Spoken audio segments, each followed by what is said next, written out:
Hi friends, welcome to my channel. आज मैं बहुत खूबसूरत सा आपको फ्रॉक बताने जा रही हूँ। ये फ्रॉक का स्लीव्स है। स्लीव्स में मैंने नीचे में बटन लगाया है और यहाँ पे फ्रंट पॉकेट है जो बहुत ही खूबसूरत सा डिज़ाइन किया है। ओवरलैप है और यहाँ पे ये कॉलर है जो बहुत ही खूबसूरत है और फ्रंट ओपन फ्रॉक है। नीचे में बॉक्स प्लेटेड फ्रॉक मैंने बनाया है। बीच में एक बॉक्स प्लेट बनाया और साइड्स में सिर्फ सिंपल सा एक प्लेट्स डाला है। तो बहुत खूबसूरत सा ये फ्रॉक है। फुल स्लीव्स विंटर स्पेशल ये फ्रॉक है। फ्रंट में यानी आगे में आपका छोटा साइज़ का फ्रॉक है और पीछे में ये लॉन्ग है। तो 2 इंच का दोनों में डिफरेंस है, फ्रंट और बैक दोनों में। तो बहुत ही खूबसूरत सा फ्रॉक है। ये बैक फ्रॉक लुक है फ्रॉक का। यहाँ देखिए बैक लुक में आपको नज़र आ रहा होगा, साइड में ये कम है लेंथ और मिडल में ये ज़्यादा है लेंथ। तो यहाँ पे ये स्लीव्स भी बहुत ही खूबसूरत सा है। दोनों स्लीव्स बहुत ही खूबसूरत सा डिज़ाइन है। तो चलिए इस वीडियो को स्टार्ट करते हैं। इसके लिए सबसे पहले मैंने बॉटम पार्ट लिया। तो बैक का बॉटम पार्ट का फ्रिल का लेंथ 18 इंच है और इसका वेट 29 इंच है। मुझे फ्रंट और बैक दोनों का लेंथ डिफरेंट लेना है, इसीलिए मैंने दोनों का अलग अलग लिया है। ये बैक का लेंथ है। अब इसे बराबर से करके फोल्ड कर रही हूँ। या आप टॉप से 16 इंच लीजिए क्योंकि फ्रंट का लेंथ मैंने 16 इंच लिया है, या आप टॉप से 16 इंच या फिर नीचे से ही 2 इंच लीजिए। तो मैंने टॉप से 16 इंच लिया है और हल्के से कर्व करते हुए यानी मिडिल में मुझे 18 इंच ही रखना है और साइड से मुझे 16 इंच रखना है।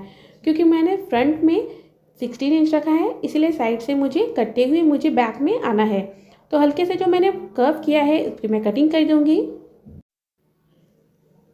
यहाँ पे कटिंग करने के बाद साइड में जो फ्रिल है वो और फ्रंट के फ्रिल दोनों सेम ही लेंथ के हो जाएंगे और फिर बैक में मिडिल में ये थोड़े से लंबे रहेंगे जिसका लेंथ 18 इंच रहेगा। तो यहाँ पे मैं इसे अब खोल रही हूँ। खोलने के बाद सिंपल सा फ्रिल बना लेना है। तो इस तरीके से पूरे में फ्रिल बना लें। यहाँ देखिए ये बैक का फ्रिल कंप्लीट हो गया है। अब मैंने फ्रंट का बॉटम का फ्रिल का लेंथ 16 इंच और इसका वेट मैंने 29 इंच लिया है। अब इसे बराबर से करके फोल्ड कर रही हूँ। बराबर से करके फोल्ड करने के बाद मुझे मिडिल में कट लगा लेना है क्योंकि फ्रंट ओपन है यानी मिडिल में ये पूरे कंप्लीट फ्रॉक खुले हुए हैं। तो इस तरीके से ये 2 पार्ट में मैंने कर लिया है कपड़े को। अब यहाँ पे मुझे प्लेट्स बनाना है। तो यहाँ पे याद रखिए साइड में 2 मिडिल यहाँ पे साइड से प्लेट बनाना है, दोनों को बाहर की ओर से प्लेट बनाना है और एक मिडिल में बॉक्स प्लेट बनाना है। तो इस तरीके से पूरे में मैंने दोनों पार्ट में मुझे इसी तरीके से प्लेट्स बनाना है। दोनों प्लेट्स साइड पे बनाना है और एक बीच में मुझे मिडिल वाले बॉक्स प्लेट बनाना है। यहाँ पे देखिए मैं पिन से इसको टक कर रही हूँ और यहाँ पे बॉक्स प्लेटेड के लिए प्लेट्स बना रही हूँ। इसका लेंथ उतना ही होना चाहिए जितना कि टॉप पार्ट है मेरा। तो 7.5 होना चाहिए, दोनों का 7.5 क्योंकि मेरे टॉप का वेट है 15 इंच। तो यहाँ पे देखिए मैंने पिन से टक कर दिया है और यहाँ पे एक बार सिलाई लगा लें और एक बार प्लेट्स पे आप आयरन कर लें। तो प्रेस करने के बाद ये प्लेट सेट हो जाएंगे। दोनों पार्ट में मुझे बिल्कुल ऐसा ही करना है। यहाँ देखिए दोनों प्लेट्स मैंने कंप्लीट कर लिया है। ये फ्रंट पार्ट मेरा कंप्लीट हो गया है। अब मैं स्लीव्स ले रही हूँ। तो स्लीव्स का लेंथ मैंने 14 इंच और इसका वेट मैंने 12 इंच लिया है। यहाँ पे फैब्रिक को मैंने 2 पीसेज में लिया है। इसे बराबर से करके फोल्ड कर रही हूँ।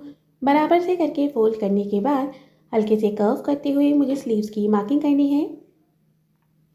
जो मैं मार्किंग की हूँ मैं उसी पे कटिंग कर दूँगी। यहाँ पे स्लीव्स की कटिंग करने के बाद इसका लेंथ में मुझे नीचे में पट्टी लगाना है जिसे हम बटन पट्टी कहते हैं। तो यहाँ पे हल्के से कर्व करना है स्लीव्स के लेंथ में। तो साइड से मैंने मार्किंग की हूँ उसी पे मैं कटिंग कर रही हूँ। तो यहाँ पे मैं इसे खोल रही हूँ। ये 2 पार्ट में स्लीव्स है मेरे। अब पट्टी लगाना है तो नीचे वाले जो पट्टी लेना है उसका लेंथ मैंने 5 इंच लिया है और इसका विड्थ आपको उतना ही लेना है जितना कि आपका स्लीव्स का नीचे का लोअर पार्ट है। मैंने थोड़ा एक्स्ट्रा कपड़ा लिया है। यहाँ से सिलाई लगा दी रॉन्ग साइड से। दोनों में आपको ऐसा ही करना है। तो सिलाई लगा दिया है मैंने और दोनों तरफ से सिलाई लगाना है। तो इस तरीके से एक्स्ट्रा जो फैब्रिक है उसे कट कर लें। तो यहाँ पे मैंने एक्स्ट्रा फैब्रिक को कट कर लिया है। कट करने के बाद जो साइड में कपड़े हैं उसे इस तरीके से सिलाई लगा लें। यहाँ पे देखिए दोनों तरफ से मैंने सिलाई लगा लिया। अब इसे सीधा कर रही हूँ। सीधा करने के बाद अब एक बार इस तरीके से फोल्ड करते हुए पूरे में टॉप स्टिचेस कर दें। दोनों तरफ से इसी तरीके से बराबर से करके फोल्ड करने के बाद टॉप स्टिचेस करना है। तो यहाँ पे सिलाई लगा लें। तो यहाँ पे देखिए मैंने दोनों स्लीव्स को इसी तरीके से रेडी कर लिया है। दोनों स्लीव्स तैयार हो गए हैं और आपके जो स्लीव्स है वो बनने के बाद ऐसे आ जाएंगे। यहाँ पे बटन लगाना है तो बहुत खूबसूरत सा स्लीव्स भी रेडी हो गया है। अब मैं टॉप पार्ट ले रही हूँ तो टॉप पार्ट का लेंथ मैंने 12 इंच और इसका वेथ मैंने 15 इंच लिया है। यहाँ पे फैब्रिक को मैंने 2 पीसेस में लिया है। अब इसे बराबर से करके फोल्ड कर रही हूँ। बराबर से करके फोल्ड करने के बाद अब मुझे शोल्डर लेना है। शोल्डर मैंने 5 इंच लिया है। 5 इंच पे मैं मार्क कर रही हूँ। आर्म होल भी मैंने 5 इंच लिया है। यहाँ पे एक स्क्वायर बॉक्स बनाकर कर्व शेप बना दूंगी। अब मैंने फ्रंट का नेक लेंथ 2.5 और बैक का नेक लेंथ 2 इंच लिया है और नेक विड्थ मैंने 2 इंच लिया है। तो मैंने यहाँ पे स्क्वायर बॉक्स बनाकर कर्व शेप बना दूंगी। तो यहाँ पे मैं जो मार्किंग कर रही हूँ मैं उसी पे कटिंग करूँगी। फ्रंट और बैक दोनों के लिए नेक लेंथ डिफरेंट है, तो जो मैंने मार्किंग किया है मैं उसी पे कटिंग कर दूँगी। तो बहुत खूबसूरत सा ये फ्रॉक डिज़ाइन हुआ है और मैंने अपने वीडियो में बहुत स्टेप बाय स्टेप कोशिश किया है आपको बताने का। तो यहाँ पे देखिए इसकी अब एक लेयर को मैं हटा रही हूँ, यानी बैक पार्ट को हटा रही हूँ और ये मेरा फ्रंट पार्ट है। तो फ्रंट पार्ट को इस तरीके से नेक की कटिंग करने के बाद मुझे मिडिल में कट लगाना है, क्योंकि पूरा फ्रॉक ओपन है। तो ओपन है तो मिडिल में मुझे पूरे में कट लगा लेना है, जैसा कि मैंने नीचे में बॉटम में भी कट लगा लिया है। तो ये पार्ट्स कंप्लीट हो गए हैं। अब मुझे फ्रंट के पार्ट में मुझे यहाँ पे देखिए ये फ्रंट और बैक दोनों पार्ट हो गया। मुझे फ्रंट के पार्ट में मुझे पॉकेट बनाना है। फ्रंट पॉकेट है यहाँ ऊपर से 5 इंच पे मार्क करना है। दोनों में मुझे 5 इंच पे एक्यूरेट पॉकेट लगाना है। तो दोनों पे मैं मार्क कर दूँगी 5 इंच पे। अब मैं दो साइड से भी मुझे मार्क करना है। तो यहाँ पे पहले स्ट्रेट लाइन ड्रॉ कर रही हूँ पॉकेट के लिए, ताकि सिलाई के समय थोड़ी देर तिरछी ना हो जाए। साइड से मुझे 2 इंच पे मार्क करना है। दोनों तरफ मैं एक ही मेज़रमेंट को कैलकुलेट करूँगी और उसी के अकॉर्डिंग मैं लाइन भी ड्रॉ करूँगी। तो यहाँ पे मुझे स्ट्रेट लाइन ड्रॉ कर लेना है, ताकि पॉकेट में मुझे बिल्कुल स्ट्रेट ही लगे, तो थोड़ी सी भी तिरछी नहीं हो। अब मैं पॉकेट के लिए कपड़े ले रही हूँ। तो पॉकेट के लिए का लेंथ मैंने 5.5 और इसका वेट मैंने 4.5 लिया है। यहाँ पे भी फैब्रिक को मैंने 2 पीसेज में लिया है। अब सभी तरफ से इस तरीके से ऊपर में पहले टॉप में आप डबल फोल्ड करके सिलाई लगा ले। पॉकेट के ऊपर का पार्ट है, दोनों पॉकेट में आपको सेम ही इंस्ट्रक्शन फॉलो करना है। तो इस तरीके से आप पहले सिलाई लगा ले डबल फोल्ड करते हुए, और साइड में मैं हल्के से इस तरीके से आप फोल्ड करते हुए प्रेस कर लें, या फिर खुद से दबा के हाथ में प्रेस कर लें। तो इस तरीके से सबसे पहले आपको पॉकेट को अटैच करना है। तो ऊपर में मैंने सिलाई लगा लिया है। आप चाहें तो इस तरीके से भी सिलाई लगा सकते हैं। जो आप फोल्डिंग पार्ट है उसको भी ऊपर में रखते हुए चारों तरफ से आप सिलाई लगा लें, या फिर आप चाहें तो एक दूसरा तरीका है जो मैं आपको बता रही हूँ। इससे आपको स्टिचिंग कम नज़र आएंगे। ये ऊपर का पार्ट है और यहाँ पे ये सिलाई लगाएं। तो यहाँ पे जो आप फोल्ड किया है कपड़ा को, तो यहाँ पे सिलाई लगा लें। सिलाई लगाने दोनों में आपको इसी तरीके से फॉलो करना है। इस तरीके से सिलाई लगा लें। सिलाई लगाने के बाद अब पॉकेट को सीधा कर लें। सीधा करने के बाद दोनों तरफ से टॉप स्टिचेस पॉकेट में कर लें। सेम इंस्ट्रक्शन दूसरे पॉकेट में भी आपको करना है। यहाँ देखिए पॉकेट में लगा चुकी हूँ। अब मेरे ये जो कपड़े हैं ये स्लीव्स के कपड़े हैं। जो मैंने स्लीव्स के आर्म होल काटे था तो उसका कपड़ा बचा था वही है। तो मैं उसे ही हल्के से कर्व करके मैं पॉकेट का कवर बना रही हूँ। जो लैप पॉकेट है तो उसका हल्के से साइड से कवर करना है। ये 4 पीसेस है। स्लीव्स की भी कटिंग मैंने की थी तो 4 पीसेस ही थी। तो इस तरीके से दोनों में सिलाई लगा दी। सिलाई लगाने के बाद इसे सीधा कर लें। सीधा करने के बाद आप एक बार प्रेस कर लें। अगर प्रेस नहीं भी किया है तो कोई बात नहीं, बाद में प्रेस कर लें। इस तरीके से पॉकेट के ऊपर कपड़े को रखते हुए सिलाई लगा लें।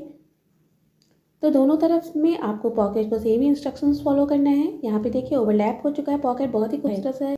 तो यहाँ देखिए आप बैक के टॉप पार्ट को इसके ऊपर रखते हुए दोनों कंधों पर सिलाई लगा लें। सिलाई आपका लग चुका है। यहाँ पे देखिए जो मैंने फ्रंट के लिए फ्रिल बनाया था उसे दोनों पार्ट को इस तरीके से रख कर सिलाई लगा लें, और बैक का जो पार्ट मैंने बनाया था उसे कमर के पास इस तरीके से रख के सिलाई लगा लें। तो दोनों पार्ट में मैंने सिलाई लगा लिया है। अब मैं स्ट्रिप को अटैच कर रही हूँ। सीधे से रखते हुए मुझे स्ट्रिप को लगा लेना है। बटन पट्टी मैं यहाँ पे बना रही हूँ। तो यहाँ देखिए मैंने सिलाई लगा लिया है। अब एक साइड में इस तरीके से फोल्ड करते हुए पूरे में टॉप स्टिचेस लगा दूंगी, और एक तरफ एक टॉप स्टिचेस करते हुए बाहर की ओर फोल्ड करते हुए सिलाई लगा लूँगी। तो दोनों तरफ से मैंने बटन पट्टी बना लिया है। अब मुझे नेक की लेंथ मेज़र करना है। नेक की लेंथ मेज़र करने के लिए आगे में जो मैंने बटन पट्टी बनाया था उससे जोड़ते हुए मुझे बनाना है। तो नेक का लेंथ मैंने 15 इंच मेज़र किया है। तो मुझे कॉलर का लेंथ उतना ही लेना है। कॉलर का लेंथ मैंने 15 इंच और इसका वेड्थ मैंने 3.5 इंच लिया है। अब इसे बराबर से करके फोल्ड कर रही हूँ। बराबर से करके फोल्ड करने के बाद दोनों तरफ से सिलाई लगा दूँगी। सिलाई लगाने के बाद मैं अब इसे सीधा कर रही हूँ। सीधा कर लेने के बाद आप एक बार प्रेस कर लें। यहाँ पे देखिए कॉलर कंप्लीट हो गए हैं। अब मुझे कॉलर को कपड़े में अटैच करना है। तो इस तरीके से कॉलर को एक पार्ट को कॉलर को यहाँ पे देखिए मैं आपको दिखा रही हूँ। यहाँ पे कॉलर के एक पार्ट को मैं कपड़े को रखते हुए इस तरीके से पूरे में बराबर से रखते हुए सिलाई लगा ले, क्योंकि कॉलर का लेंथ भी उतना ही और नेक का लेंथ भी उतना ही है, तो बिल्कुल सेम आसान तरीके से लग जाएगा। यहाँ पे देखिए एक सिलाई लगा लिया है। अब ऊपर से टॉप स्टिचेस करना है, तो एक फोल्ड करते हुए मुझे पूरे में कॉलर में इस तरीके से टॉप स्टिचेस के लिए सिलाई लगा ले। टॉप स्टिचेस आपका यहाँ कॉलर पे हो चुका है। एक बार कॉलर पे प्रेस कर लें। कॉलर बन के रेडी हो चुका है आपका। अब यहाँ पे देखिए आपको स्लीव्स अटैच करना है। अब यहाँ देखिए कॉलर आपका बहुत ही खूबसूरत सा बना है। अब मुझे स्लीव्स अटैच करना है, तो स्लीव्स मैंने स्टार्टिंग में बनाया था, तो इस तरीके से रॉन्ग साइड से रखते हुए स्लीव पर को बराबर से रखते हुए सिलाई लगा लें। दोनों तरफ से स्लीव्स मुझे इसी तरीके से अटैच करना है। यहाँ पे देखिए यहाँ पे भी मैं इसी तरीके से स्लीव्स को अटैच कर रही हूँ। तो दोनों स्लीव्स मेरे अटैच हो चुके हैं। अब पूरे फ्रॉक को रॉन्ग साइड से टर्न करना है। रॉन्ग साइड से टर्न करते हुए स्लीव्स को यहाँ पे जो बटन पट्टी मैंने बनाया है उसे छोड़ते हुए पूरे साइड में सिलाई लगा लें। दोनों तरफ मुझे इसी तरीके से सिलाई लगाना है और नीचे में डबल फोल्ड कर कर सिलाई लगा लेना है। तो पूरे फ्रॉक को सिलाई लगा दिया है मैंने और फ्रॉक को सीधा कर ली हूँ। तो यहाँ देखिए फ्रॉक को मैंने सीधा कर लिया है और एक बार आप फ्रॉक के ऊपर प्रेस भी कर लें। तो यहाँ देखिए फ्रॉक कंप्लीट हो चुके हैं। बहुत ही खूबसूरत सा फ्रॉक बनाया है। मैंने बटन भी लगा दिया है।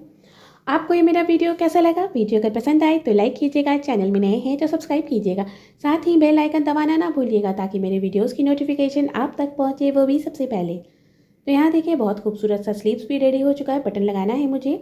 यहाँ पे मैंने पॉकेट बनाया है जो बहुत ही खूबसूरत सा पॉकेट है, ओवरलैप पॉकेट है।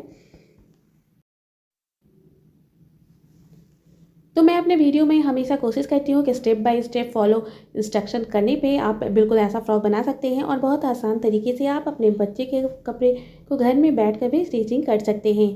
तो मैं कोशिश करती हूँ कि मेरे वीडियोस आपको पसंद आए। तो यहाँ देखिए फ्रॉक का फ्रंट और बैक में 1-2 इंच का डिफरेंस है। बैक में 18 इंच है, फ्रंट में 16 इंच है। तो बहुत आसान तरीके से मैंने आपको बताया है अपने वीडियो में। मेरे वीडियो को पूरा देखिए। ये फ्रॉक का बैक लुक है। आपको मेरा वीडियो कैसा लगा कमेंट सेक्शन में ज़रूर बताइएगा। कल हम फिर मिलते हैं नए वीडियोज़ के साथ। तब तक के लिए बाय बाय।